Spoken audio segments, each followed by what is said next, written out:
Nous vous emmenons au cœur de l'Amérique de tous les dangers, loin de l'image que la première puissance mondiale renvoie à longueur d'année au monde. L'ennemi des Américains n'est pas seulement à l'étranger, il peut frapper à l'intérieur, n'importe où, n'importe quand.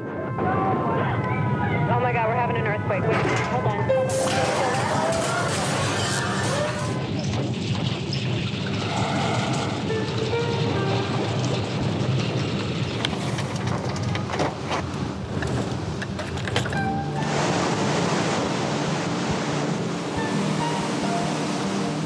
Cyclones, tremblements de terre, tsunamis, éruptions volcaniques, la liste est longue et les menaces multiples.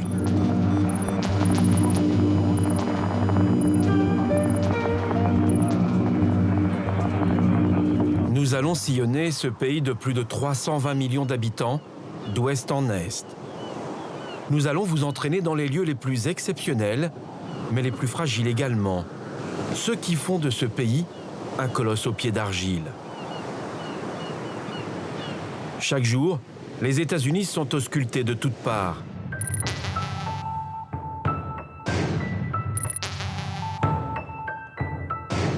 Ces experts imaginent et envisagent tous les scénarios possibles.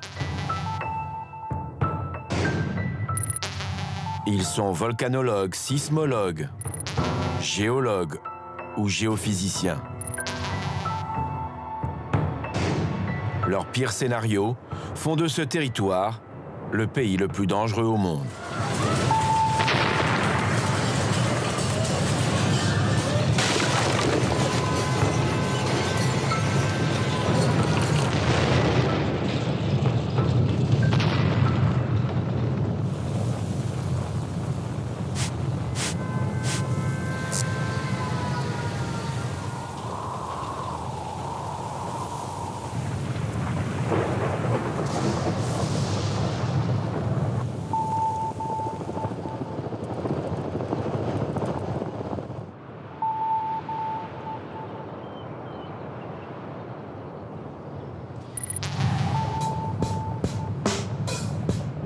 Première étape, Los Angeles.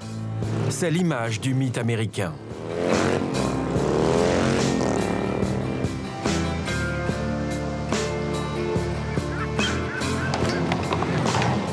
La Californie dans toute sa splendeur avec l'océan Pacifique et ses plages de rêve. Venice Beach, Malibu ou encore Santa Monica et ses 5 km de sable blanc.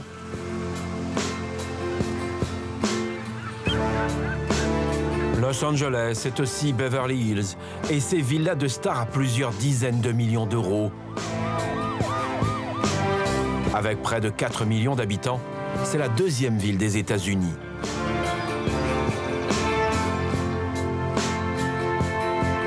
Los Angeles, c'est aussi ces quelques lettres qui s'affichent fièrement sur les hauteurs de la ville.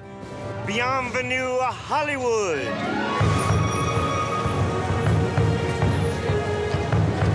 Une industrie à fabriquer du rêve en cinémascope. À Los Angeles, Hollywood multiplie les scénarios entre romances, intrigues policières et films catastrophes.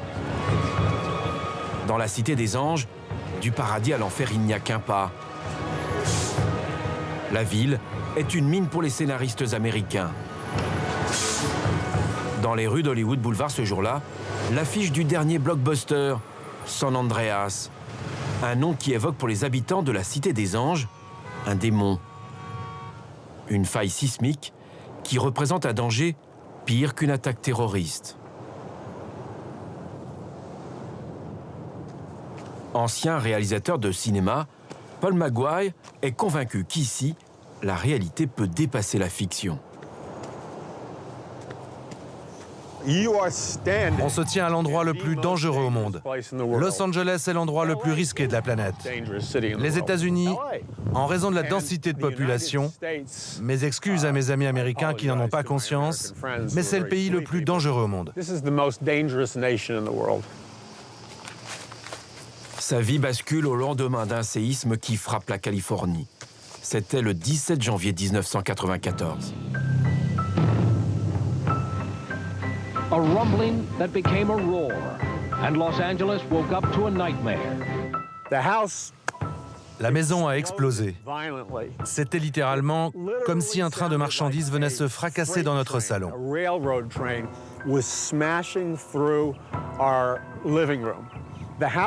La maison a tremblé violemment. Et il y a eu ce grondement caractéristique, le plus puissant grondement que j'ai jamais entendu.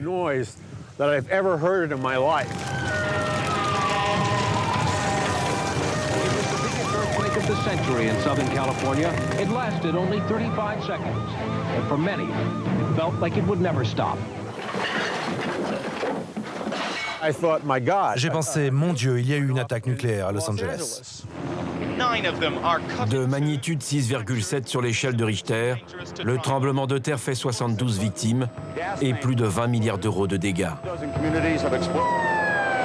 Gas lines ruptured and fires raced out of control in heavily populated residential communities. 5 homes were consumed instantly when this gas main exploded, sending flames 100 feet into the air. Very slowly, all my neighbors Très lentement, les voisins se sont regroupés dans notre allée. Nous étions dans le noir.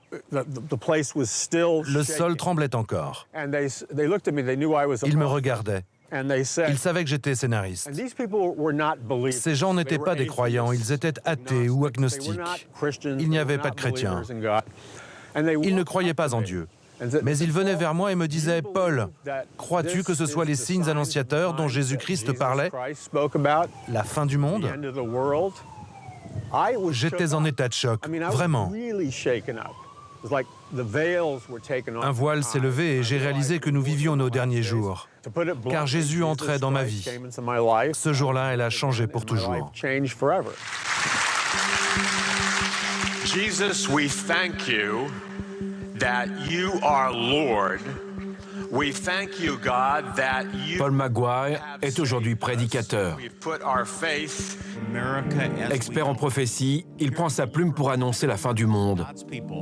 Une dizaine d'ouvrages et des interventions à la télévision américaine. After the tragedy of 9/11, God gave us a wake-up call. Christ is going to win victory over the devil. I believe that we are living in the last of the last day.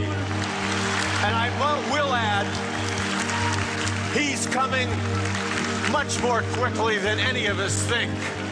In the twinkling of an eye. Avec ses discours sur la fin du monde, Paul Maguire séduit des milliers d'Américains. Si de telles prophéties sont si facilement audibles par certains, c'est que Los Angeles craint le Big One, ce séisme de grande ampleur qui pourrait dévaster la ville. Les meilleurs experts du pays savent qu'il va se produire, mais quand? L'épicentre sera-t-il ici à Northbridge, comme en 1994 ou ailleurs? Ce sont des questions qui obsèdent Sue Hoggs. Elle est sismologue. Le scénario du Big One s'écrit sur une carte géologique. La faille de San Andreas commence ici, s'étend le long de cet endroit et continue jusque-là. D'ailleurs, on la voit bien, car elle passe au creux de la vallée. La grande partie en jaune, c'est Los Angeles et sa banlieue. Voici la plaque nord-américaine et voici la plaque pacifique. Les deux plaques glissent lentement l'une contre l'autre. Le long de la faille, les plaques sont collées. Conséquence, la pression s'intensifie et quand elle se relâche, la faille cède brutalement.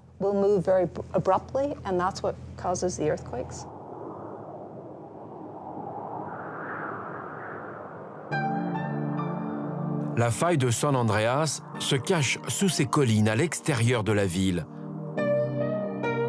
Elle court sur près de 1300 km dans ce paysage lunaire.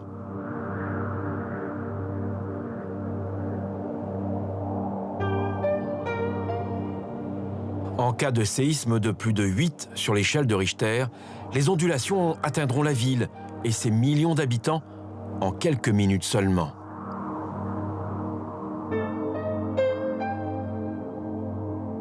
Je vais vous montrer avec cette simulation.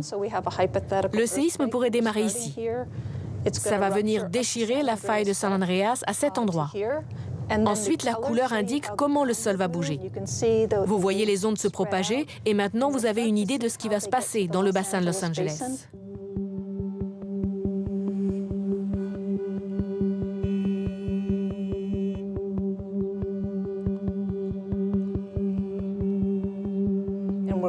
Nous allons voir les ondes arriver dans cette zone. Regardez comme ça se propage. Ici, la forte secousse arrive et frappe le centre-ville. Ensuite, le tremblement continue à empirer encore et encore.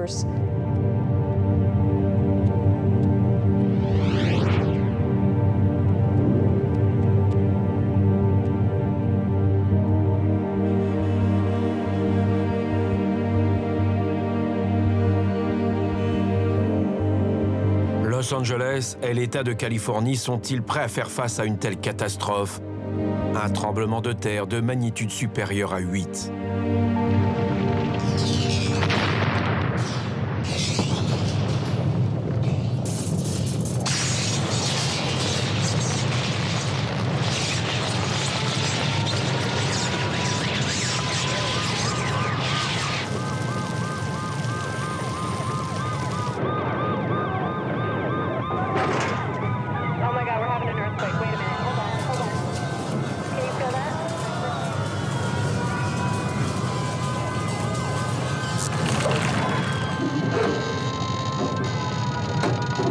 Une vague sismique, puis une autre.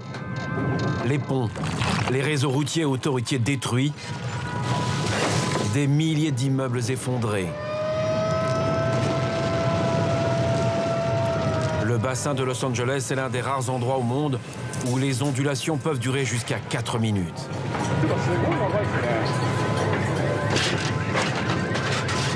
Ailleurs, la terre tremble quelques secondes seulement.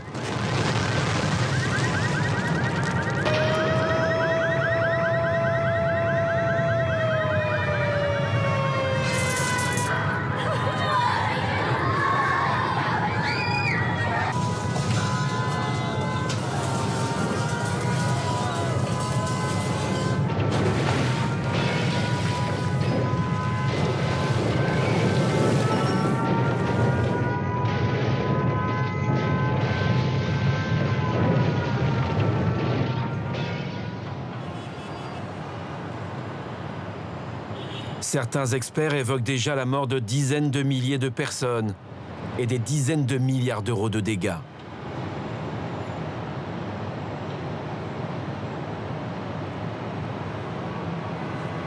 Dans le scénario le plus crédible, Broadway, le vieux quartier de Los Angeles, serait entièrement dévasté. Il a été construit dans les années 20, juste après le terrible séisme qui, en 1906, avait détruit en partie sa voisine, San Francisco.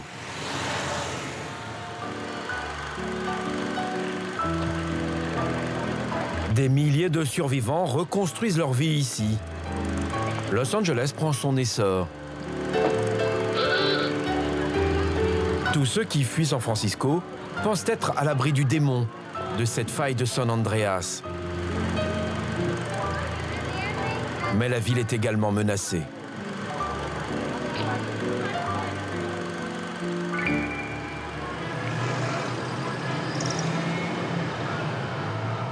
Quand il vient dans ce quartier, Chris Poland regarde toujours vers le haut. Pour cet ingénieur en structure parasismique, le danger se cache sous ses pieds, mais pas seulement. Quand vous regardez là-haut, vous voyez qu'il y a un joli fronton. Mais il est très vulnérable. Si le bâtiment tremble, il se casserait et tomberait sur le trottoir. Tous les bâtiments ici sont très anciens. C'est la première raison qui les rend dangereux. L'autre, c'est la manière dont ils sont construits, en béton, en acier et en briques.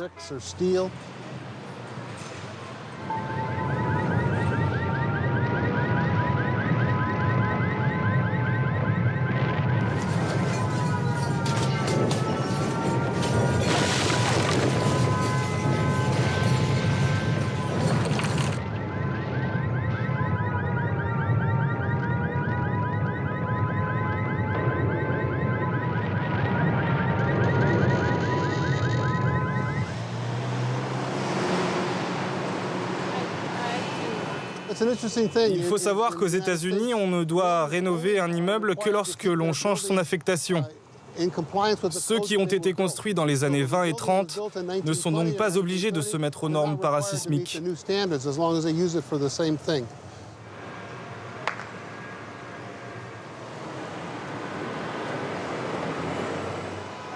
Pour cet expert, aujourd'hui à la retraite, il faudrait revoir la législation.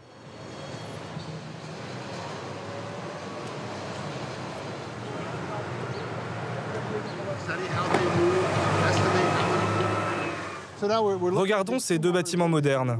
Ils ont été conçus en utilisant les dernières technologies parasismiques. Les experts les ont observés pendant différents types de séismes. Ils doivent désormais être conçus pour qu'après le séisme, les gens puissent retourner à leur bureau. C'est ça qui rend la ville plus résiliente.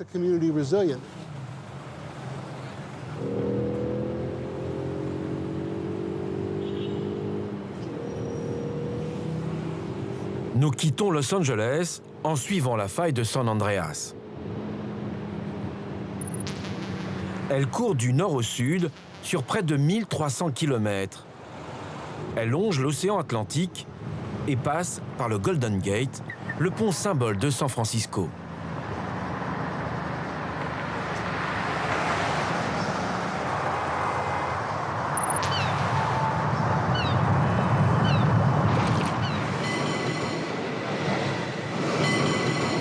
Aujourd'hui, la baie de San Francisco compte près de 7 millions d'habitants.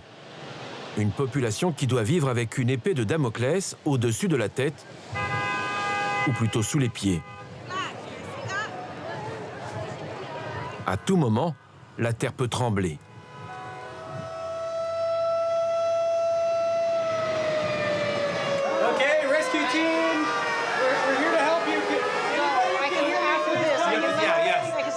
Come this way. Where's my other teams? The teams here. I don't feel my arm hurts so much. I can't even get up and walk. We'll be right there, man.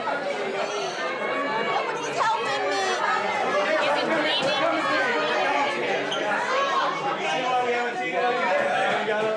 How you doing? You can't feel your legs? C'est un officier des pompiers de San Francisco qui se charge de la formation de ses citoyens, tous bénévoles. Il s'agit là d'un exercice de triage, ou comment diriger les blessés en fonction des blessures et de leur gravité.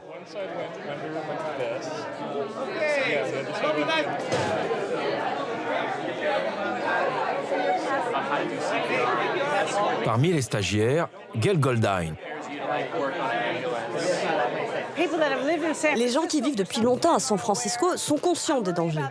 Mais moi, je m'inquiète pour les jeunes qui se croient invincibles et qui n'ont aucun souvenir du séisme de 1989.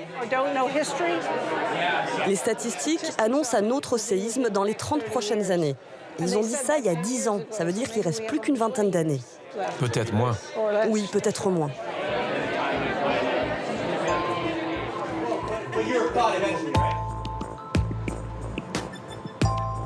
Comment faire face aux situations les plus urgentes quand policiers, pompiers et médecins seront débordés? Pour Gail Goldine, quand on vit dans un petit paradis qui peut basculer dans l'enfer, il faut être prêt à toute éventualité. Pour elle, tous les Californiens devraient participer à ce type de stage, car sur la côte ouest, personne n'est à l'abri. La région peut s'effondrer à tout moment. Comme ce 17 octobre 1989, elle a tout consigné dans cet album.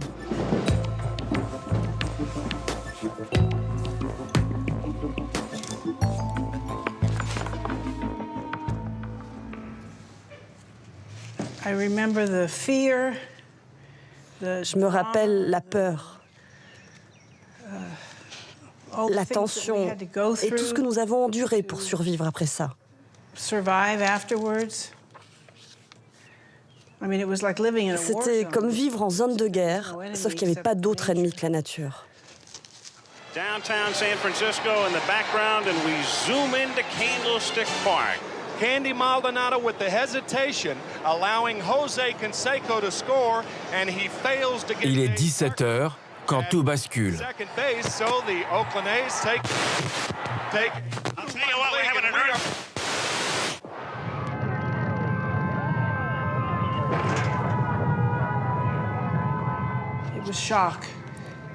Ça a été un traumatisme. J'ai vécu de nombreux séismes, mais celui-là était vraiment différent. Il était du genre qui vous fait courir pour vous mettre à l'abri.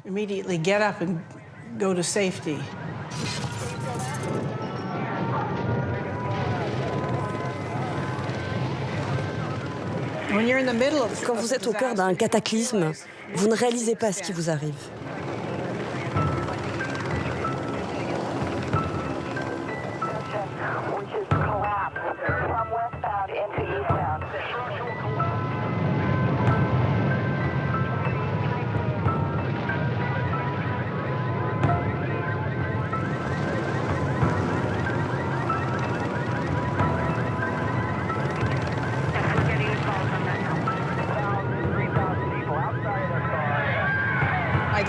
Mon Dieu, être sur l'autoroute lors d'un séisme, ça doit être beaucoup plus effrayant que d'être à la maison.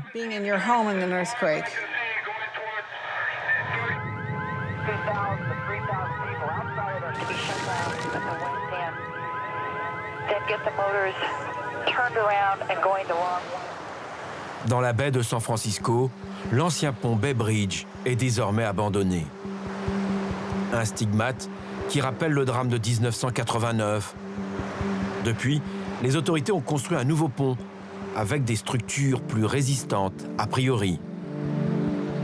Mais ici, comme à Los Angeles, les experts savent que le pire est encore à venir. Nous sommes à moins d'1 kilomètre du centre-ville, à proximité du Golden Gate. Voilà, nous marchons sur la faille de San Andreas. Toute cette vallée, c'est la faille.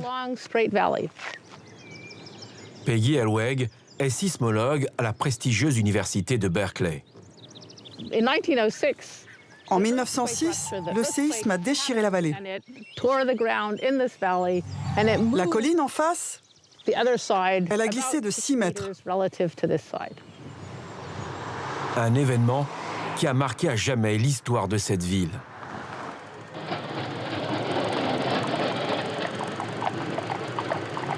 Début avril 1906, dans les rues de Market Street, l'activité économique bat son plein. Un caméraman filme ces scènes de la vie quotidienne. San Francisco est une ville qui attire les migrants du monde entier.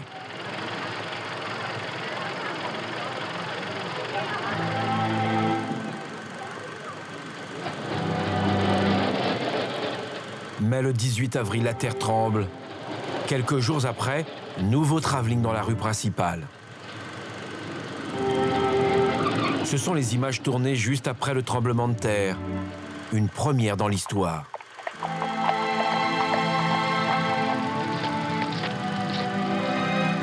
Le séisme et les incendies qui suivent détruisent 80% de San Francisco. Les bâtiments en briques ne résistent pas. Bilan, plus de 3000 morts. Le Big One va se produire, c'est sûr. Je ne sais pas quand, personne ne le sait. Nous ne pouvons pas prédire les séismes. Si ça se passe comme en 1906, il y a 2 possibilités. Ce sera très mauvais ou ce sera carrément terrible, car il y aura des dégâts, toutes les infrastructures seront détruites. Et bien sûr, il y aura des victimes. Si le prochain séisme atteint 8 ou 9 sur l'échelle de Richter, des spécialistes annoncent plus de 20 000 morts et plus de 250 milliards d'euros de dégâts.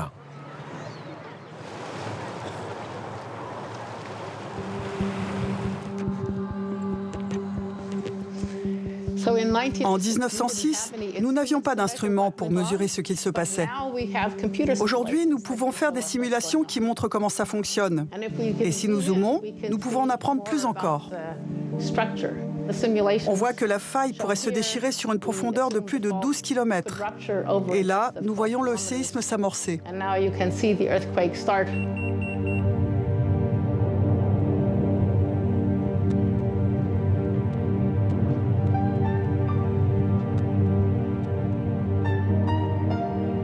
Vous voyez que ce n'est pas juste un bang, mais une secousse qui s'étend au fur et à mesure que le séisme se propage. 500 km, c'est un énorme séisme.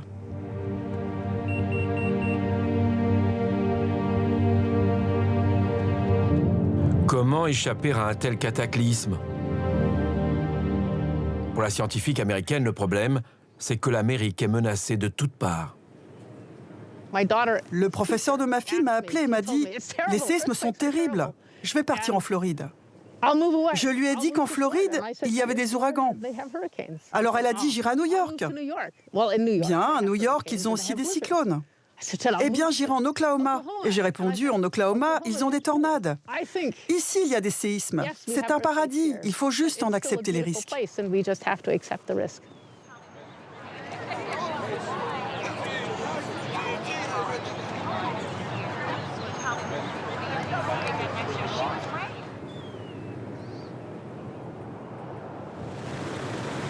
La troisième étape de notre voyage, au cœur de cette Amérique de tous les dangers, nous emmène dans le Wyoming.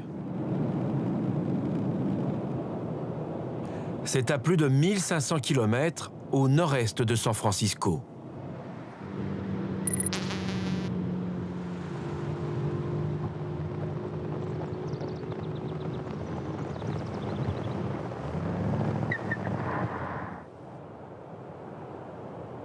Nous sommes au Yellowstone, le plus ancien parc national au monde.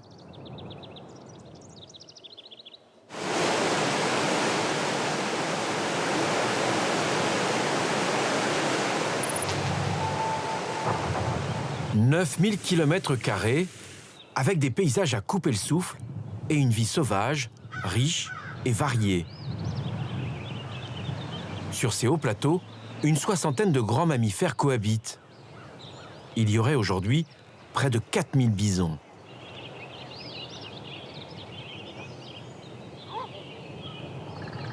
Dans ces vastes prairies, il n'est pas rare de rencontrer des cerfs, des élans ou des ours noirs.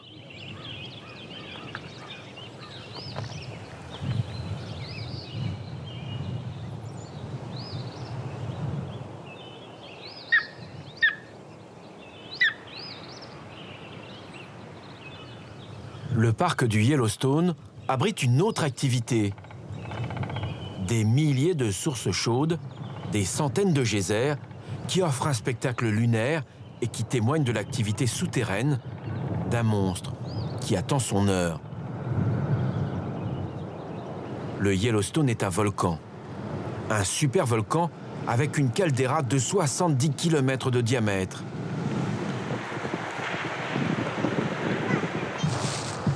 Chaque jour, les scientifiques sont à son chevet.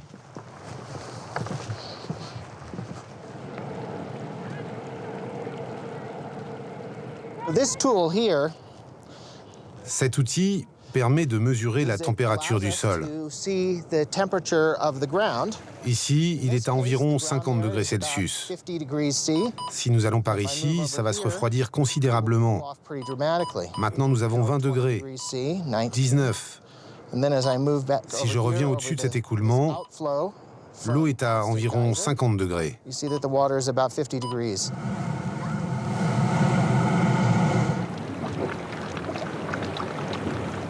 Tous les indices recueillis ces 20 dernières années montrent que ce supervolcan n'est ni éteint, ni endormi.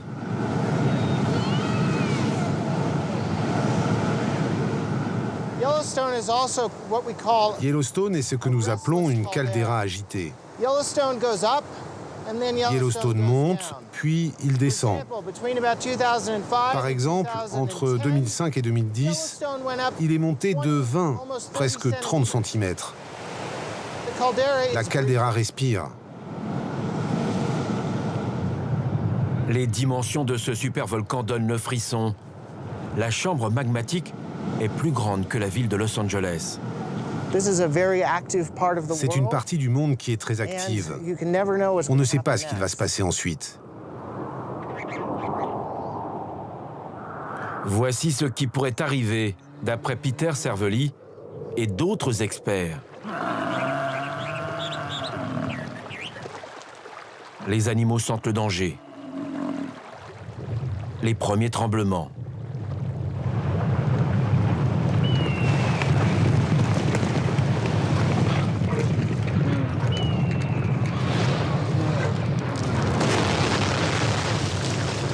La terre bouge, signe que le volcan entre en éruption. Une super éruption de Yellowstone ne ressemblera à rien de ce que nous avons pu voir auparavant.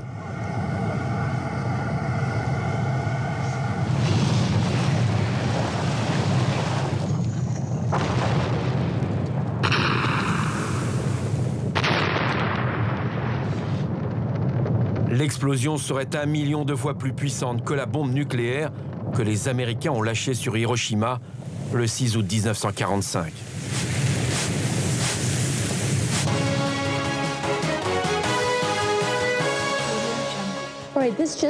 L'information vient juste de nous parvenir. Un volcan est entré en éruption à 9h32 ce lundi. Une caméra près du Yellowstone a filmé cette fumée noire et épaisse qui sort du cratère.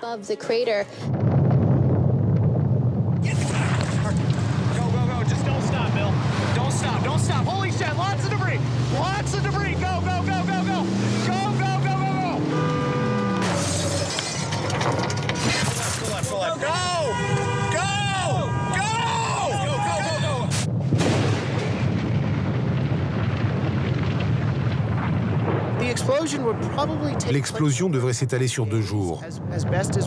Ce n'est pas juste une énorme explosion où tout serait fini très vite. Il y aura des éruptions en continu, avec des cendres qui seront projetées jusque dans la stratosphère.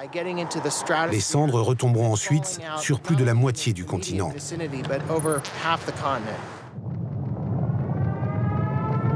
Près des 2/3 des États-Unis seraient affectés par les retombées de cendres.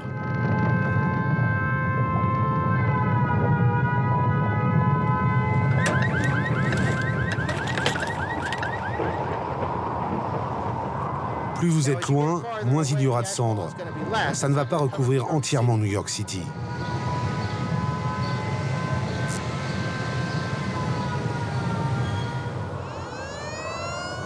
Les conséquences seraient terribles.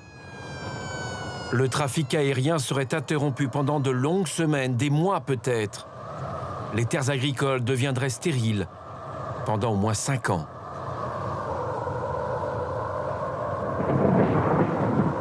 L'éruption aura de profondes conséquences sur la capacité du pays à nourrir la population.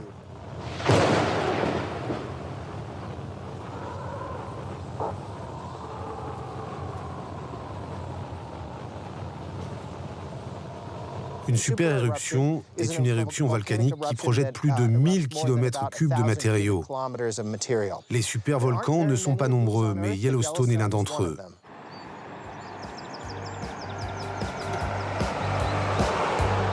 Aux États-Unis, d'autres volcans restent actifs et menaçants. Retour à l'ouest, à plus de 1000 km du parc national du Yellowstone. Le mont Sainte-Hélène est situé à proximité de Portland et de Seattle. Mount St. Helens volcano devastating a corner of southwest Washington state. Mount St. Helens now stands at 5. That volcano exploded in its most violent blast to date this morning.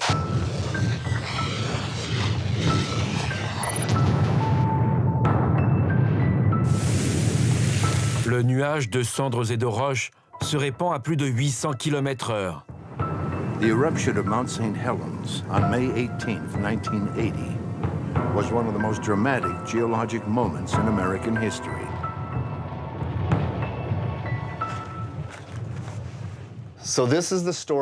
Voici l'histoire du mont Sainte-Hélène. Le 17 mai 1980, c'était un beau volcan. On l'appelait le Fujiyama américain.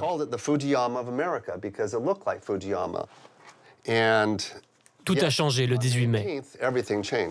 The Sunday morning in 1980, the north flank of Mount St. Helens collapses and the volcano explodes. The eruption spews ash a dozen miles into the sky.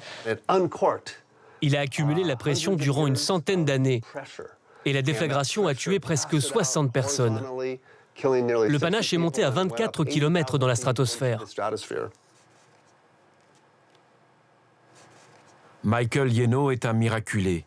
Caméraman pour une chaîne de télévision, il se rend sur place. Jamais il n'aurait imaginé vivre un tel cauchemar.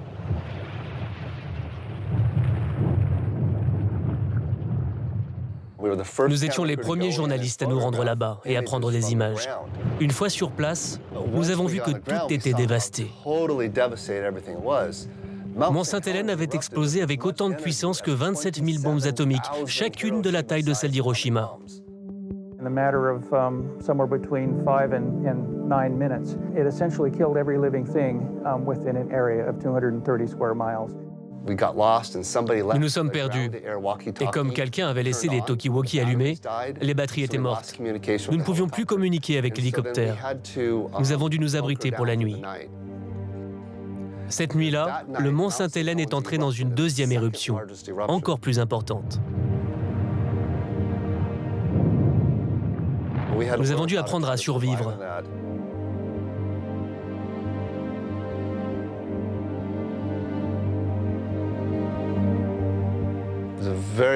C'est une sacrée expérience. Ça a bouleversé ma vie.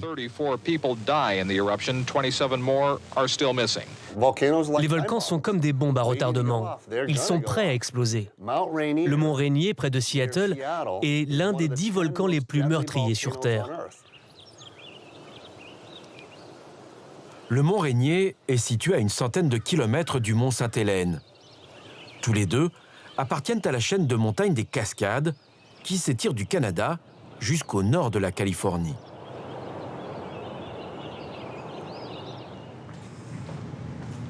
Michael Klein est volcanologue. C'est le mont Sainte-Hélène. C'est le dernier volcan des Cascades à entrer en éruption. Depuis plus de 40 ans, il se concentre sur les volcans situés le long de cette chaîne montagneuse qui s'étend sur plus de 1000 kilomètres. Cette carte montre les volcans de la chaîne des Cascades qui ont explosé à notre époque. À partir de ceux du Canada jusqu'à la Californie du Nord. Dans l'État de Washington, le mont Rainier est aujourd'hui le plus actif et le plus menaçant. C'est une épée de Damoclès au-dessus de la tête des 2,5 millions d'habitants de Seattle. Michael Klein a imaginé les scénarios les plus crédibles. Ils font froid dans le dos. Le volcan le plus dangereux des Cascades est probablement le mont Rainier, car c'est un vieux volcan qui a connu une altération des coulées de lave à son sommet. Un sommet qui a d'ailleurs été modifié au cours des derniers millénaires. Cette roche contient beaucoup d'eau et d'argile. En descendant, elle se transforme en coulées de boue. Ces coulées de boue sont très mobiles. Elles peuvent parcourir 50 à 100 km.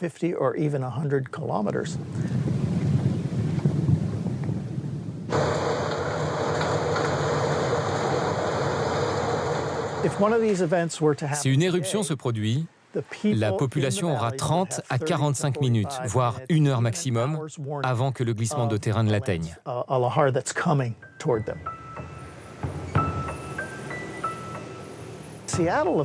À Seattle, les gens disposent d'un peu plus de temps, mais il n'y a pas d'échappatoire. Certains pourront quitter la ville, mais des embouteillages vont causer de gros problèmes.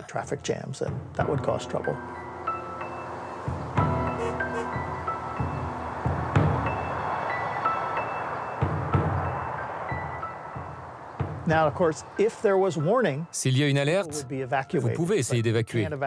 Mais en une demi-heure, c'est impossible. Il faut des jours.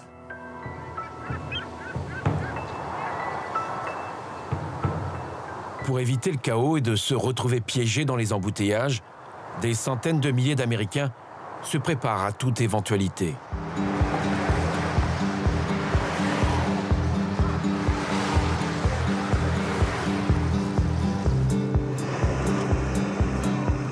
Paul Seyfried vit à Salt Lake City.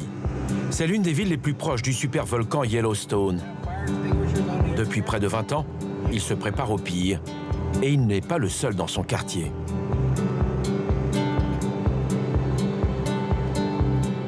Dans le cas d'une guerre ou d'une catastrophe majeure, nous irons nous réfugier dans le bunker. Les gens qui seront avec nous ont des compétences différentes. Nous avons 4 infirmières, un dentiste, un chirurgien traumatologue qui va probablement nous rejoindre cette année.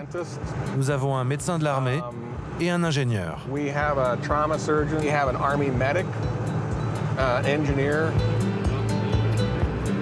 L'équipe est rodée. En attendant la prochaine catastrophe, Paul Seyfried emmène régulièrement sa famille vivre quelques jours dans le bunker, histoire de s'habituer à la vie sous terre.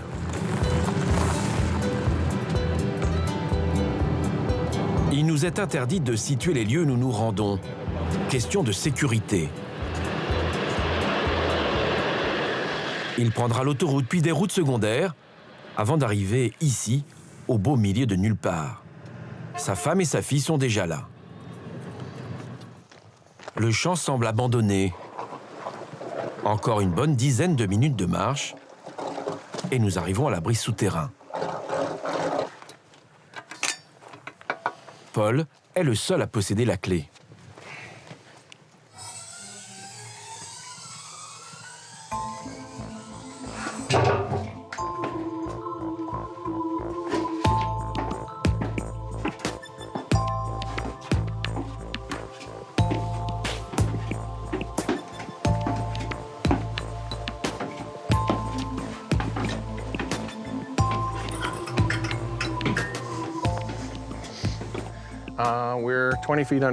Nous sommes 6 mètres sous terre. C'est un endroit où les gens vont dormir ou faire la sieste. À l'intérieur, de quoi tenir un bon moment. Voici ma couchette personnelle. J'ai des brosses à dents, des antibiotiques, des vêtements, des piles, le genre de choses que je trouve important.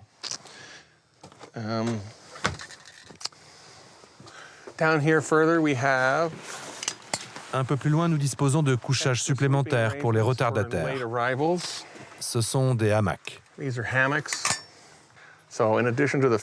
Donc en plus des 14 couchettes, nous avons 14 hamacs supplémentaires. Ça fait pas mal de gens. On a des provisions pour tenir 4 ans avec la famille.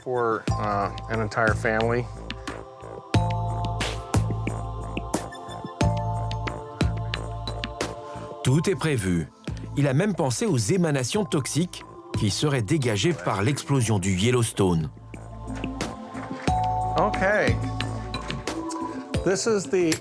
Voici le système de traitement de l'air qui fonctionne avec un moteur électrique.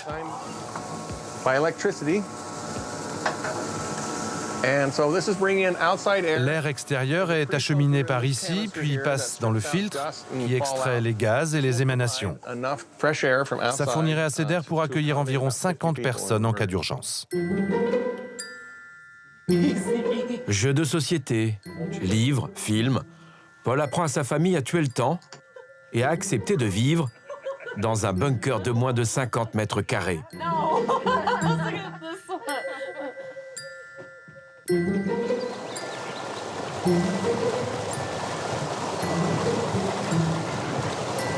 Mais question sécurité, ce n'est jamais assez.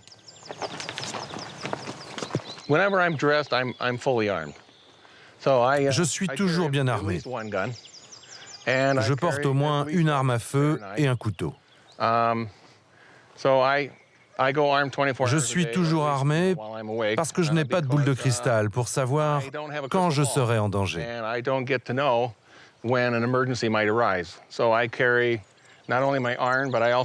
En plus de mon arme, je porte également une trousse de premier secours ici. Des compresses pour contrôler les hémorragies ou les grosses blessures, des bandages et un kit pour faire un garrot.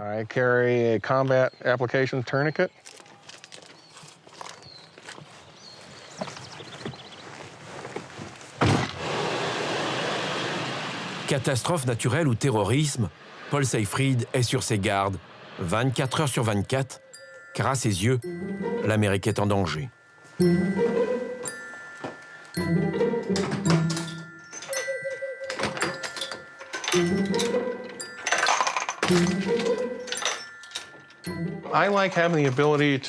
J'aime l'idée de pouvoir fabriquer moi-même mes munitions et de ne pas être pris en otage par ceux qui les fabriquent.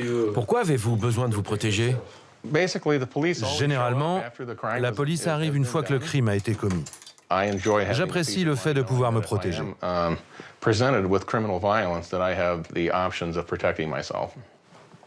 Depuis une quinzaine d'années, Paul Seyfried a fait de ses peurs et de ses fantasmes un business. Aujourd'hui, il vend des abris souterrains comme du matériel de self-défense.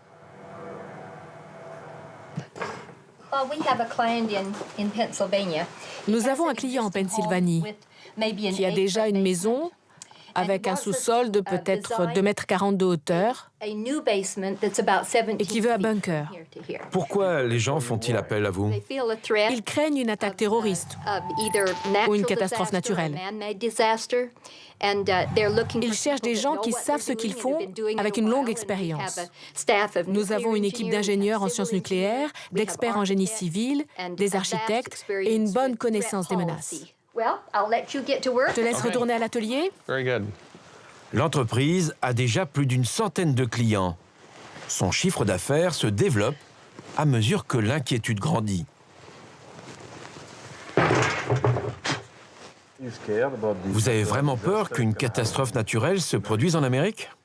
Je sais que ça peut arriver, mais je n'ai pas peur. Pourquoi? Parce que j'y suis préparé.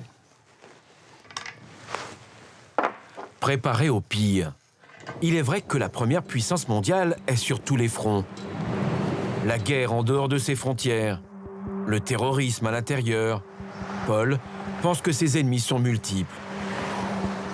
Mais elle oublie parfois les menaces qui viennent de ses entrailles ou du ciel.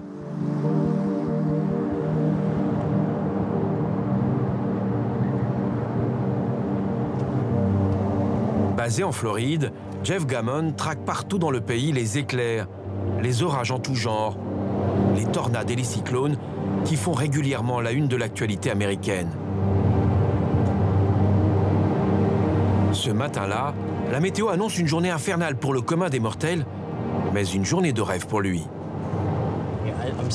Je vois un orage vraiment intéressant qui est en train de naître sur le front là-bas. L'herbe est haute. Nous devons être très prudents.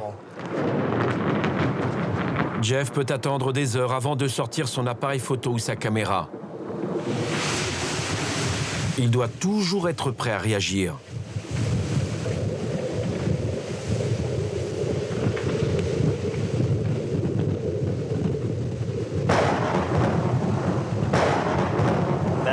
Ça pourrait être le prochain orage que nous allons suivre.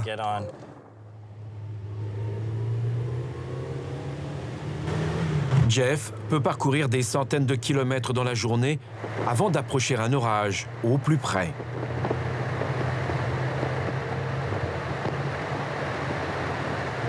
Nous allons vers le sud pour attraper l'orage.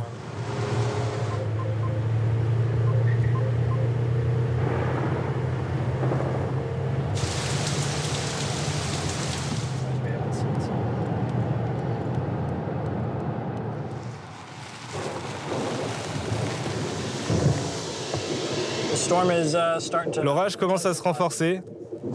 Nous avons 3, 4, 5 éclairs, juste ici. L'orage est en train de se former. C'est bon signe. Il est temps de sortir et de faire quelques photos. Nous devons être prudents parce que la foudre est à proximité.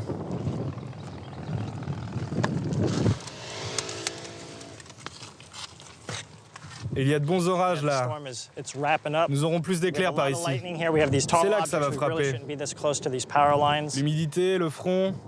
On va avoir beaucoup d'éclairs. Juste là, devant. Génial.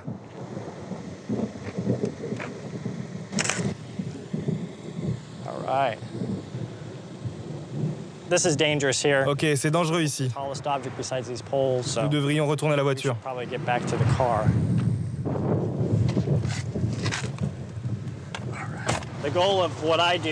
Mon but est de photographier l'orage quand il est le plus intense. On a entre 30 et 40 minutes pour rejoindre la tempête. Il faut être là quand elle démarre, car c'est là que tout se joue pour obtenir la meilleure photo.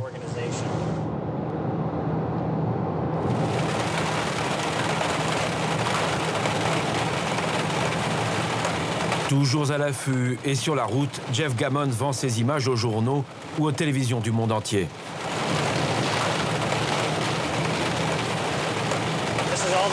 Là, on est au cœur de l'orage.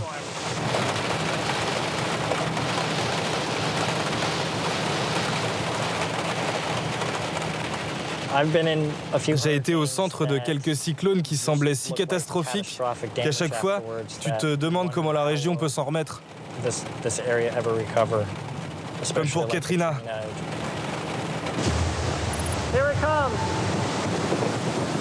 Katrina, 29 août 2005.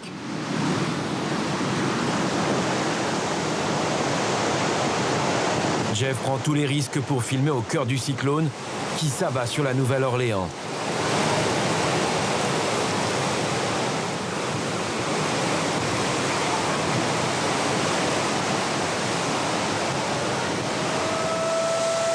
À ce moment-là, il ne sait pas encore que c'est l'un des cyclones les plus violents et meurtriers de l'histoire des États-Unis. C'est incroyable. Ça arrive tellement vite. Regardez devant moi. Bilan, 1836 morts et plus de 100 milliards d'euros de dégâts.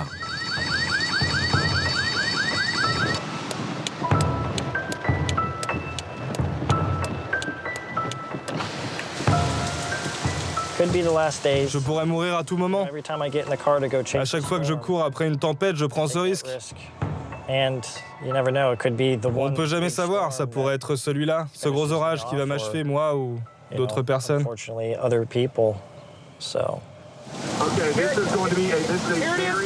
À plusieurs reprises, Jeff Gammon frôle la mort. Le 20 mai 2013, il est à Moore dans l'Oklahoma. Avec d'autres chasseurs de tornades, il filme.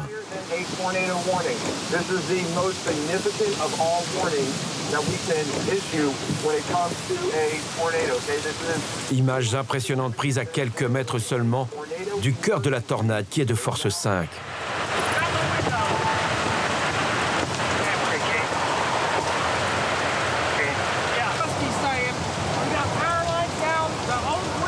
Ce jour-là, 24 personnes perdent la vie. Parmi elles, 3 de ses collègues.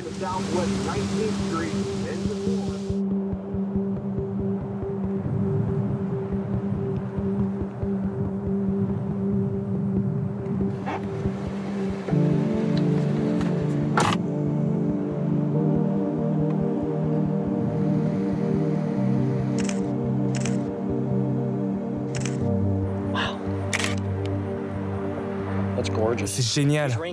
Ce rideau de pluie, c'est incroyable.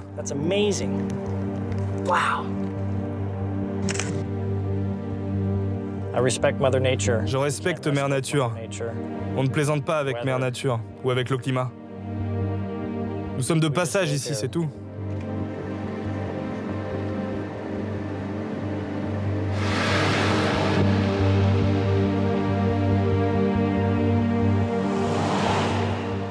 Une majeure partie des États-Unis est dans l'œil du cyclone.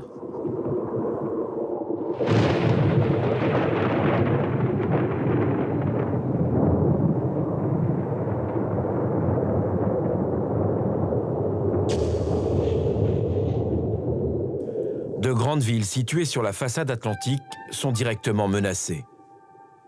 La prochaine étape nous entraîne dans la plus grande ville du pays, New York, sur la côte est. Big Apple se développe à vitesse grand V. 150 000 personnes s'y installent chaque année en moyenne.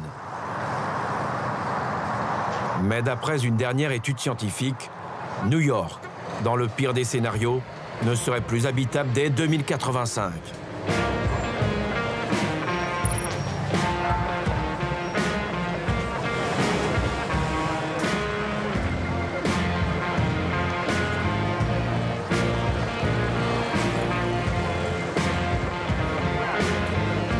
Montée des eaux et cyclones, un cocktail explosif.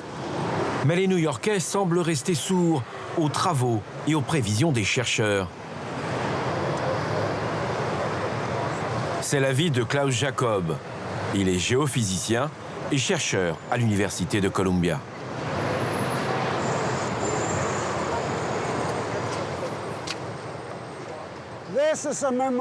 C'est le mémorial du Titanic, le paquebot qui a sombré en 1912. Le capitaine savait qu'il y avait des icebergs, mais il les a ignorés. Il s'empressait d'atteindre New York. Et nous savons ce qui est arrivé. Ça me fait un peu penser à New York. Nous connaissions les risques d'inondation, mais nous n'avons rien fait. Puis Sandy est arrivé, et nous savons quelle catastrophe cela a été. News this hour, Hurricane Sandy closing in on southern New Jersey will make landfall very, very soon. This was going to be a very dangerous storm, and the storm has met our expectations. New York City is under siege right 29 octobre 2012, l'ouragan Sandy frappe la ville. Plus de 8 millions d'habitants se réveillent dans un décor de fin du monde. Une partie de New York est plongée dans le noir. C'est le blackout. Coast is waking up to see the full devastation of Superstorm Sandy. Million Americans are bracing for impact. Hurricane Sandy lumbering up the East Coast. At least 30 people in its march across the Caribbean. 210 morts aux États-Unis et près de 50 milliards d'euros de dégâts ou de pertes. Some still burning even after the worst winds have passed. Un tel événement peut-il se reproduire? Oui, sans aucun doute. Mais ce qui effraie le plus Klaus Jacob, c'est la montée des eaux.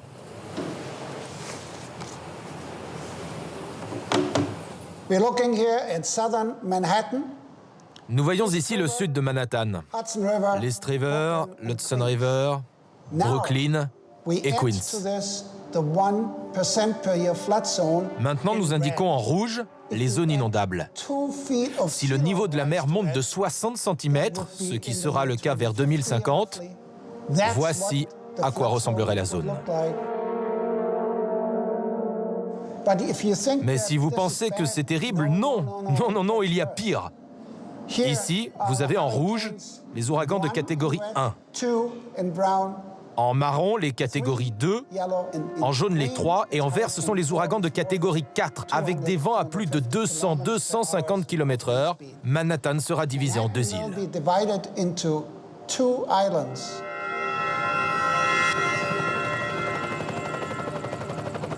À New York ou dans le New Jersey, certains savent déjà ce que représente cette menace.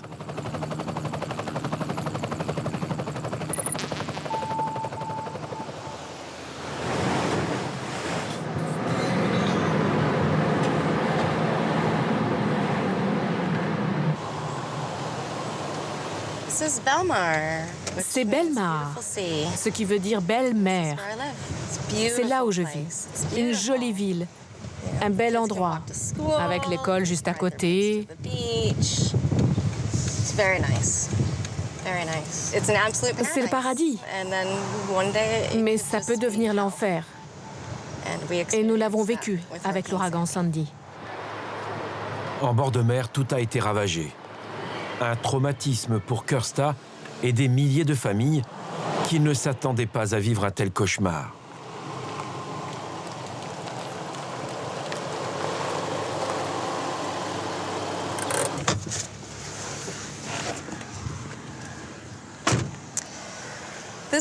Cette petite section ici, à South Belmar, est un bon exemple de ce que nous avons perdu. Il y a 4 propriétés vacantes. Les 4 familles ont dû partir.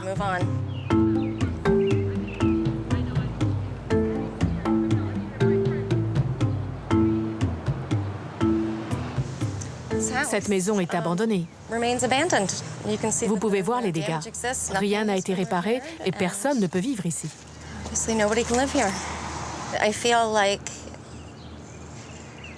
suis triste. Aussi triste que le jour qui a suivi la tempête. À chaque fois que je passe devant ces maisons, ça remue des souvenirs.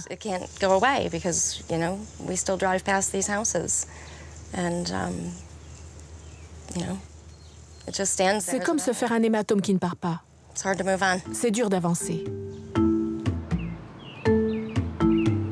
3 ans après, Kirsta vit toujours dans une situation précaire, ballottée avec sa famille d'un hébergement à l'autre. Face à l'immobilisme des autorités, le maire de Belmar a lancé une souscription pour restaurer sa maison qu'elle avait dû abandonner, faute d'argent pour la réparer.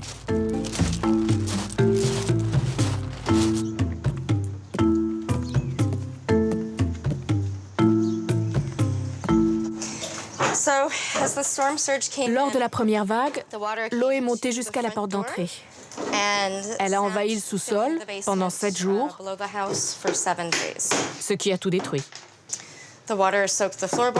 L'eau s'est infiltrée dans le plancher et a détruit les fondations de la maison. Grâce aux 200 000 € de dons, elle va pouvoir réintégrer sa maison.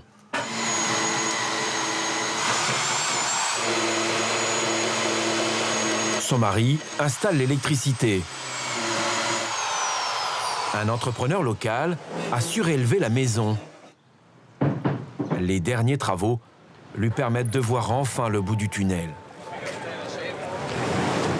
Aujourd'hui, la plupart des experts sont convaincus qu'un nouveau cyclone plus violent encore que Sandy va s'abattre sur la côte atlantique. Dans la région, seule la mairie de New York a débloqué 20 milliards d'euros pour mieux se protéger. Tout au long des côtes les plus menacées, une série de murs anti-crues, de dunes et de digues sont construites. Mais cela suffira-t-il? Les gens pensent que derrière ces digues, ils sont hors de danger. Mais quand le niveau de la mer montera, ce système de digues sera dépassé. Il se passera la même chose qu'à la Nouvelle-Orléans quand l'ouragan Katrina est arrivé. Ils avaient un système de digues et pourtant, ils n'étaient pas en sécurité. Pour les experts les plus radicaux, la meilleure solution, c'est d'abandonner les quartiers les plus vulnérables. Mais aujourd'hui, aucun responsable politique ne veut prendre le risque d'une telle mesure. Il faut baser nos décisions sur des données précises et sur ce qui va protéger au mieux les gens, mais aussi sur ce qui va faire de New York une ville où l'on peut vivre en sécurité. La côte est un aspect clé de New York. On ne peut pas se permettre d'abandonner la côte. On a besoin aujourd'hui de construire plus intelligemment et de façon plus sûre. Mais c'est risqué pour la population. Ça dépend de votre définition du risque. Si vous surélevez votre maison et que vous vous tenez informé de la météo, si quand une tempête approche, vous prenez des mesures et vous envisagez d'évacuer, oui, c'est sûr d'habiter au bord de l'eau. Après la tempête, vous rouvrez votre maison et vous vous réinstallez. Nous avons la même situation en France. C'est pour ça que j'insiste. Les gens qui vivent au bord du littoral savent que c'est dangereux, mais ils restent. C'est de la responsabilité des politiques de leur dire de déménager, parce que c'est dangereux. Écoutez, on a fait le tour de la question. L'embarras est visible. À New York, comme ailleurs dans le pays, la question du déplacement des populations reste taboue. Face aux multiples fléaux qui menacent Big Apple, certains New-Yorkais prennent les devants. Jason Charles appartient au corps des pompiers de New York. Père de famille, il prépare les siens, sa femme, ses 4 enfants, mais pas seulement. Qu'avez-vous ici? Ça, c'est le sac de transport pour le chien. C'est un sac à dos. Quoi d'autre? Ça, c'est ma hache. Je l'utilise pour couper les arbres morts.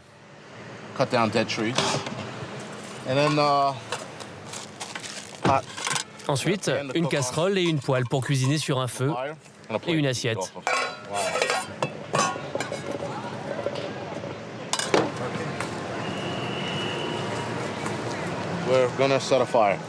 Nous allons allumer un feu. On va utiliser ce morceau de charbon.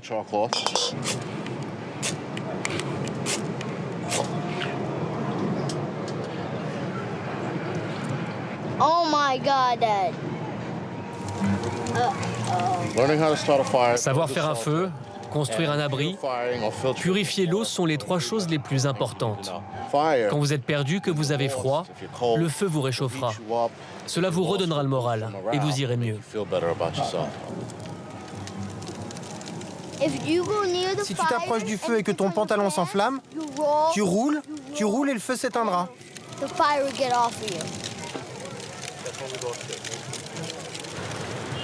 Dès qu'il le peut, Jason apprend à son fils les gestes qui sauvent. Leur appartement, situé à côté de Central Park, est encombré de sacs à dos. À l'intérieur, du matériel de survie.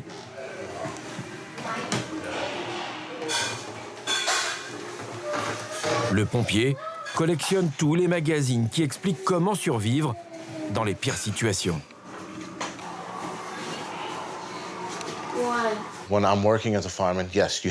En tant que pompier, j'aide tout le monde. Il n'y a aucune discrimination. J'aiderai autant de gens que je le pourrai. Je leur donnerai tous les équipements de survie que j'ai mis de côté. J'ai quelques sacs en plus que je pourrais donner.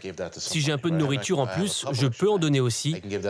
Mais une fois que ces surplus ont été distribués, le principal reste pour ma famille. C'est comme ça. Sa motivation est simple, pouvoir protéger sa famille en cas de catastrophe et lui permettre de survivre sans aucune aide extérieure.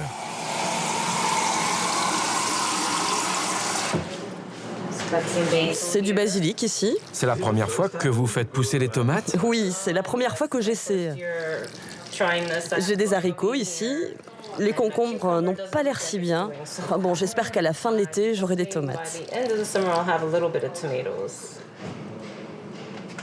Je pense que c'est malin d'avoir la nourriture de côté, en cas d'urgence, même si ce n'est pas la fin du monde, si c'est juste un cyclone. Parfois, nous avons des tornades ici, des inondations aussi. Alors, on doit avoir quelque chose de prêt pour éviter de courir au supermarché quand c'est la cohue.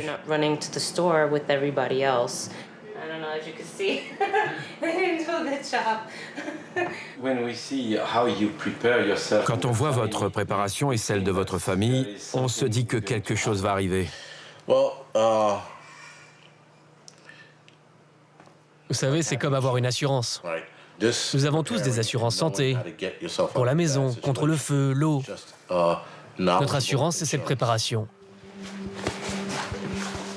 Jason Charles sait de quoi il parle. Jeune pompier le 11 septembre 2001, il fait ses premiers pas de jeune recrue dans les décombres du World Trade Center. Depuis, il sait que sa ville n'est plus un sanctuaire, qu'elle peut être de nouveau attaquée par des groupes terroristes. Mais sa plus grande crainte aujourd'hui, c'est le climat qui devient fou et qui pourrait provoquer de nouvelles victimes. Des centaines, des milliers, peut-être plus. Ici à New York ou ailleurs sur la côte Est.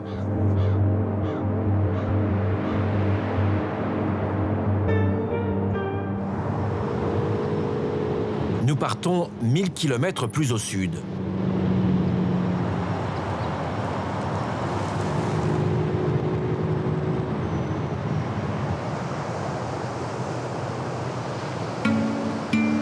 Nous sommes en Caroline du Nord.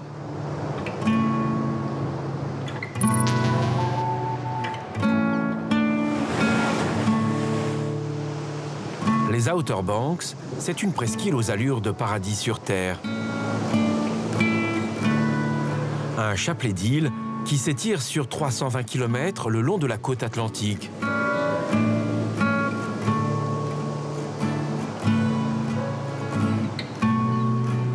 Une mince bande de sable qui ne fait dans sa plus grande largeur qu'1 kilomètre tout au plus.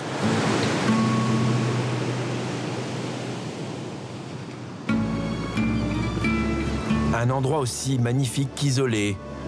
Les pionniers qui s'installent ici au début du XXe siècle osent l'impossible.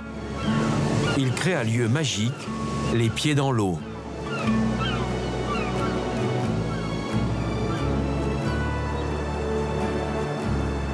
Le cinéma s'en empare et fait des Outer Banks un décor de rêve pour de nombreuses comédies romantiques.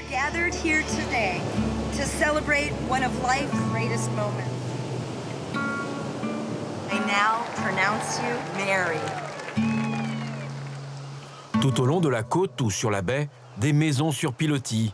Elles sont l'image glamour de la Caroline du Nord. Mais par leur position géographique, les Outer Banks sont en première ligne. À chaque cyclone qui se forme au large, ils sont les premiers touchés.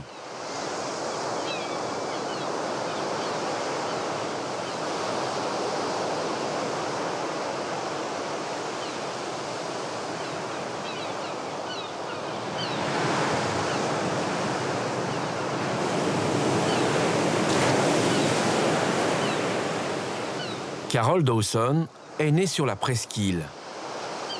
Elle gère un hôtel de 50 chambres, construit par son grand-père. Nous sommes à Avon, à l'extrême sud de l'île. La vie de Carol et de ses habitants est rythmée par les tempêtes.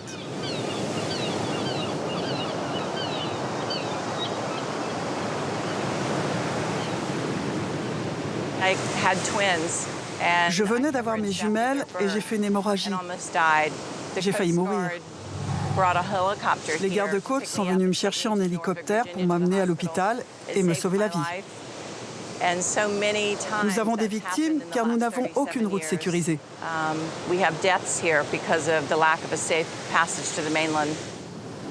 Il faut dire qu'il n'y en a qu'une. Elle traverse de bout en bout la presqu'île. Une route qui ne résiste pas aux multiples fléaux qui frappent cette terre du bout du monde.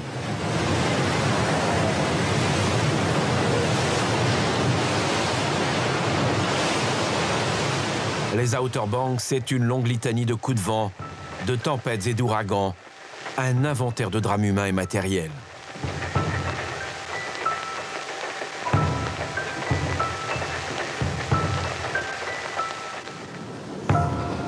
La famille de Carol vit au bord de cette route.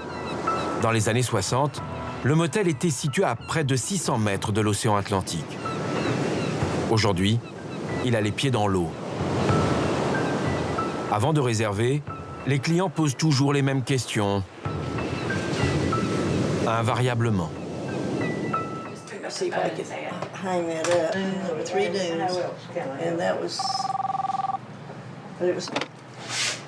Oui, allô madame? Nous n'annulons sans frais qu'à partir du moment où les autorités annoncent une catastrophe naturelle. C'est une vieille photo. Elle date des années 60. Où est votre motel? Juste ici. Et la plage juste en face de vous? Elle est juste à 200 mètres.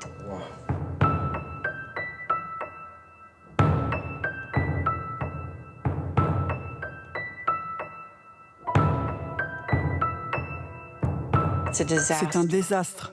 L'eau qui se fracasse sur ces bâtiments, c'était des maisons. Elles ont toutes disparu dans l'océan. Là, c'est un magnifique coucher de soleil. Ça peut passer de l'enfer au paradis.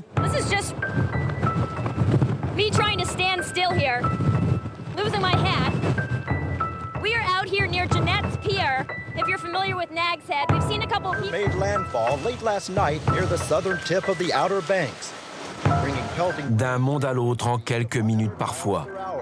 Année après année, la plage se réduit comme peau de chagrin. Au cours des 40 dernières années, l'océan a grignoté presque de 100 mètres. Ces bâtiments le long de la côte de la Caroline du Nord subissent les effets de l'érosion et des dégâts constamment.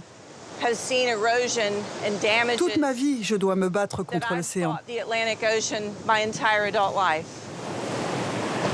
Le combat de Carol semble vain. Comme sa mère, elle sait qu'un jour ou l'autre, elle devra mettre la clé sous la porte. Ma mère, que je respecte énormément, croyait que c'est ça qu'allait protéger sa propriété et que sans ça, elle aurait perdu toute une vie de travail. Je pense différemment, car je crois que c'est ça qui accentue l'érosion. Mais je ne peux pas m'opposer à ma mère. Mais vous vous battez contre le gouvernement? Oui, je peux, mais pas contre ma mère.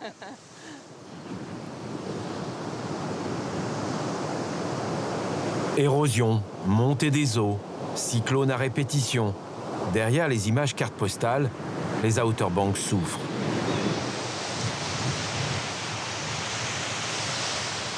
Stanley Riggs sillonne depuis près d'un demi-siècle cette bande littorale. Le géologue n'en peut plus de voir les plages souillées par des propriétaires qui veulent à tout prix sauver leurs biens.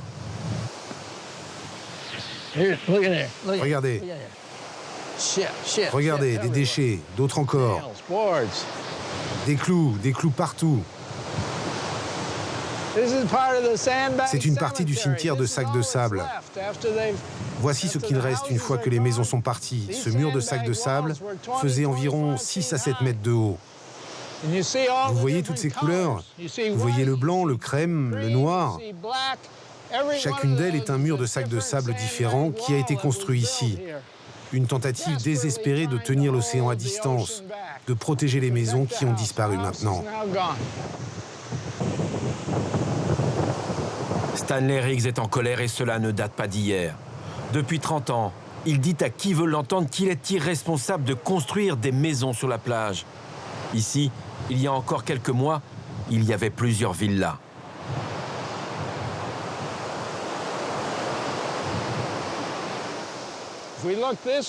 Si nous regardons par là, il y en a une. Une survivante qui ne sera plus là encore très longtemps. Elle partira comme les autres. Ici, il y avait 6 maisons détruites il y a quelques mois. Elles s'effondraient. Elles étaient dans l'océan depuis des années et elles ont finalement été condamnées et enlevées.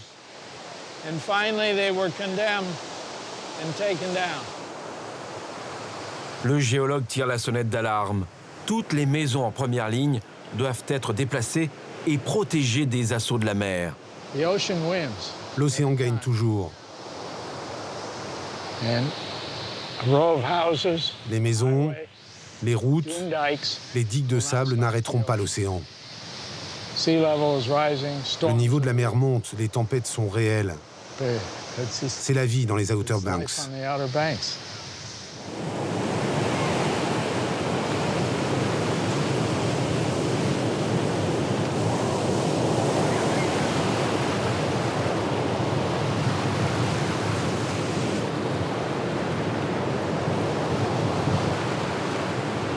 33 000 personnes vivent à l'année dans les Outer Banks.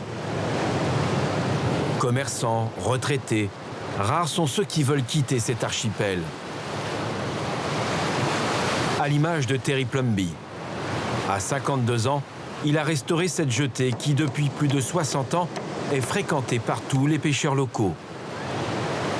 Une jetée malmenée ces 20 dernières années et qui a fini par céder.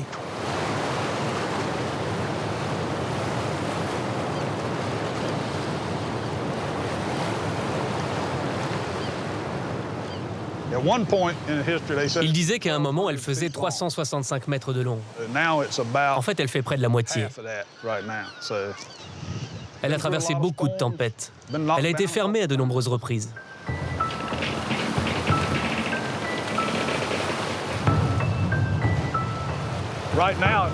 Ça ressemble à la fin de la jetée.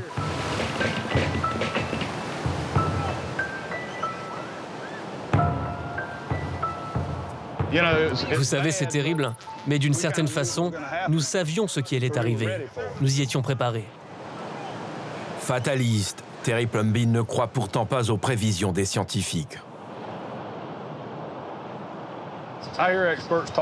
J'entends les experts parler de l'érosion des plages, du niveau de la mer qui monte. C'est peut-être vrai.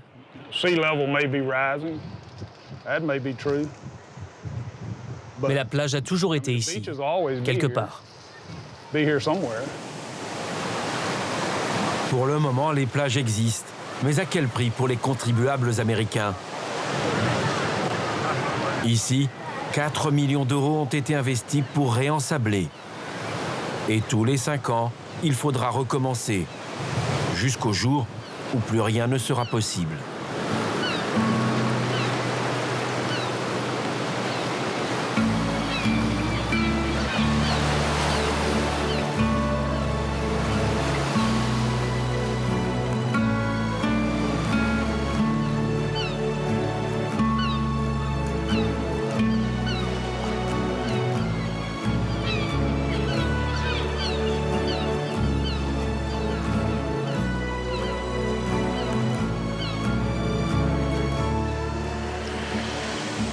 Nous quittons les Outer Banks pour la Floride. Un peu plus de 1500 km plus au sud.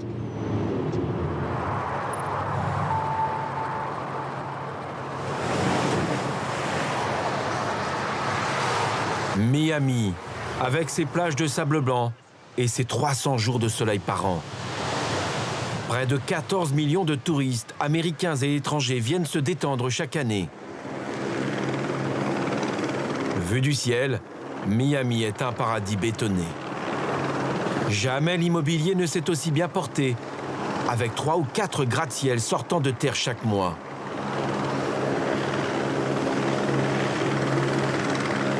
Sans compter ces chapelets d'îles artificielles, bordées de villas de luxe, dont chacune s'arrache à prix d'or. Et tout autour, les villes profitent de ce boom économique.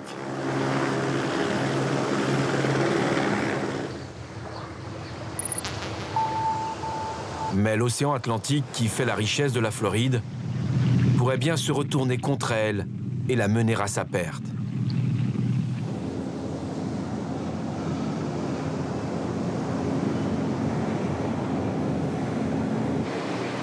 Dan Kipnis sait que la nature reprend toujours ses droits.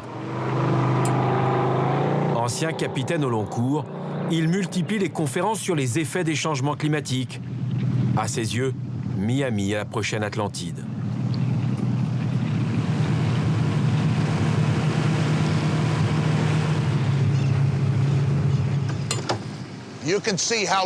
Regardez comme cette partie de Miami Beach est basse. Pourtant, elle se développe énormément. Et là, à marée haute, vous pouvez voir que le niveau de la route est seulement à 25 cm au-dessus du niveau de l'eau.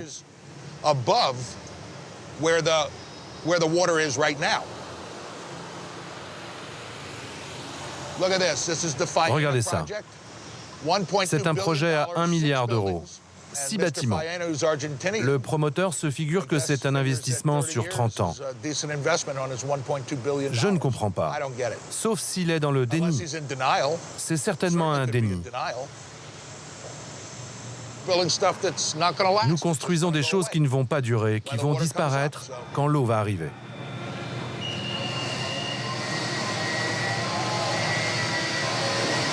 Plus loin, c'est un nouvel hôpital qui est construit, juste au bord de l'eau. Pour Dan Kipnis, les autorités auraient dû interdire un tel chantier sur une zone aussi vulnérable. Avec une tornade ou un ouragan, c'est fini. Avec la montée des eaux, c'est moins visible. Ça prend 50 ans. Les gens ne voient pas que c'est une catastrophe qui arrive. C'est beaucoup plus lent. Ici, les promoteurs immobiliers font la loi. Ils ne pensent qu'à court terme, et ils ne sont pas les seuls.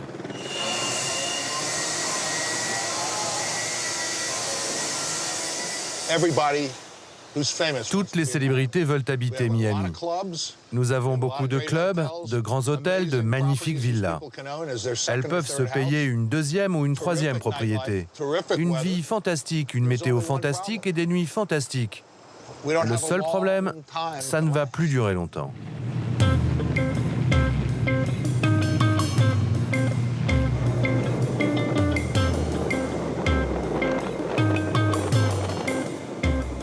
Pour retarder cette échéance, la mairie de Miami Beach entreprend de gros travaux de voirie. Dan Kipnis devrait se réjouir de ces chantiers. Pourtant, c'est loin d'être le cas. J'en ai marre de ces travaux. Chaque matin, tu ne sais pas quelle route va être fermée. Ça change tout le temps. Un casse-tête et une situation ubuesque à certains endroits.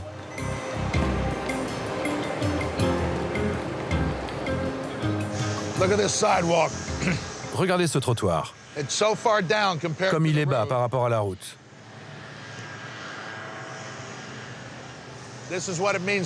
Voilà à quoi mène de rehausser les routes de 60 cm. Qu'est-ce qui va m'empêcher de tomber ?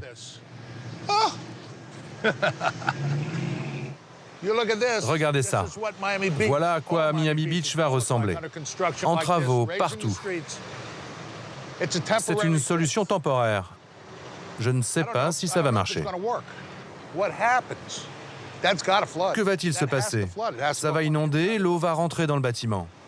Quelle est la solution pour vous? Il va falloir faire partir tout le monde. On ne pourra plus vivre ici. Ça veut dire que ça va devenir une ville fantôme ici? Oui, l'Atlantide. L'Atlantide. Aujourd'hui à la retraite, Dan consacre tout son temps à s'informer et à tenter de sensibiliser ses compatriotes sur les risques à moyen terme.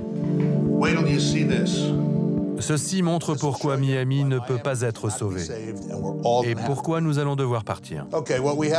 Ici, nous avons Miami et ses environs.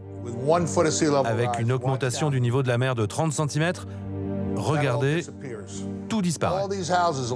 Toutes ces maisons sur la côte ouest, qui valent jusqu'à 30 millions d'euros, sont parties maintenant.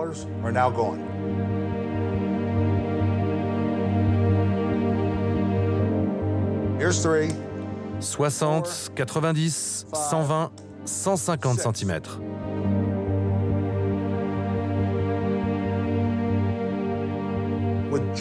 Avec juste 1,80 m, bye bye. Nous ne pourrons plus vivre ici. Mais le pire scénario pour 2100, c'est 3,60 m. Regardez.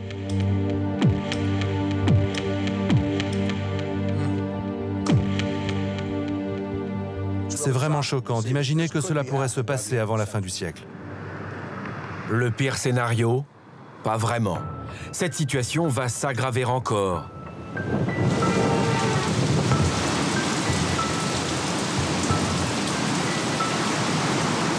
Un scénario catastrophe digne des films de science-fiction imaginés par Hollywood. Sauf que là, il ne s'agit pas d'une fiction.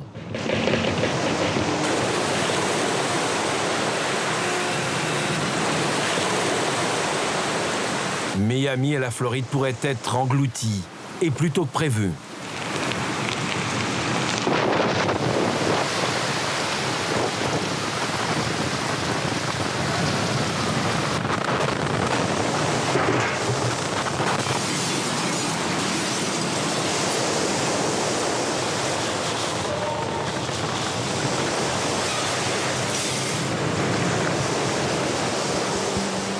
Avec la montée des eaux, la Floride sera encore plus vulnérable aux cyclones. Moins fréquents, ils seront plus violents. La fin de la Floride est-elle vraiment programmée avant la fin du siècle? Nous sommes allés rencontrer l'un des meilleurs spécialistes américains qui travaille sur la question depuis près de 20 ans. Ça va dépendre de la vitesse de la fonte des glaces. On finalise les projections. Actuellement, pour l'Amérique, on nous annonce une montée des eaux qui pourrait atteindre près de 2 mètres avant la fin du siècle.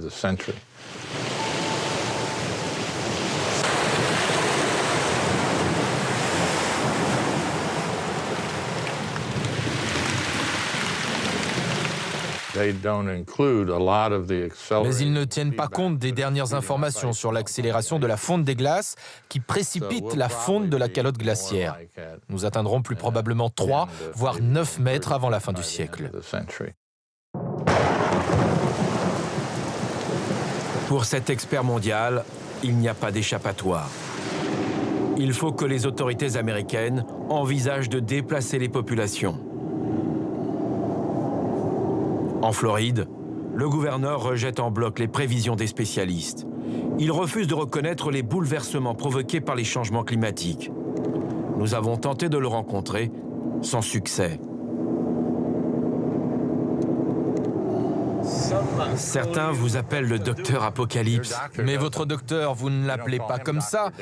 Quand après que vous ayez fumé toute votre vie, il vous annonce que vous avez un cancer du poumon. Vous dites « Oh mon Dieu, qu'ai-je fait ?» Il faut l'accepter. La montée des eaux va avoir des conséquences terribles pour vous, vos enfants et vos petits-enfants. Je ne peux pas imaginer que 98% des experts se trompent. Les autorités de Floride font comme si de rien n'était. Une situation qui exaspère Harold Wanless, car leur aveuglement risque d'aggraver la situation. Bienvenue à Turkey Point, la centrale nucléaire de Turkey Point. Actuellement, il y a 2 centrales nucléaires. 2 autres doivent être construites.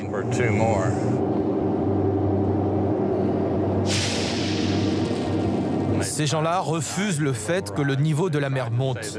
Ils disent que leurs centrales résisteront à un cyclone de catégorie 5. Pour le scientifique, à plus ou moins long terme, les effets seront dévastateurs ici, comme ailleurs dans l'État. En Floride, 15 millions de personnes vivent sur la zone littorale, soit les 3/4 de la population. 50% des terres sont déjà situées en dessous du niveau de la mer. Que faire alors? Pour rester une zone attractive, la mairie de Miami Beach planche sur un projet novateur.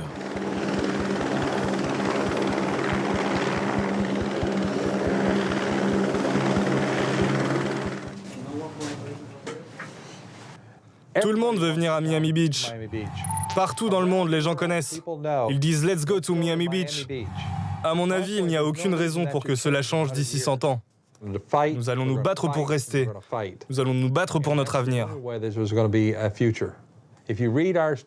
Dans le rapport que nous avons réalisé, nous préconisons de surélever la ville. C'est ça notre avenir. Notre défi, c'est toujours être au-dessus de l'eau. Surélever la ville pour rester au top. Pour rester au top, la ville envisage de construire une ville sur pilotis. Une cité lacustre en quelque sorte, où les habitants se déplaceraient en bateau. Une hypothèse qui peut faire sourire, mais Miami Beach est aujourd'hui l'une des seules villes des États-Unis à imaginer son avenir à la lumière des changements climatiques. Or, 75% des Américains vivent aujourd'hui sur les façades littorales. Avant la fin du siècle, le climat va les obliger à changer leur mode de vie.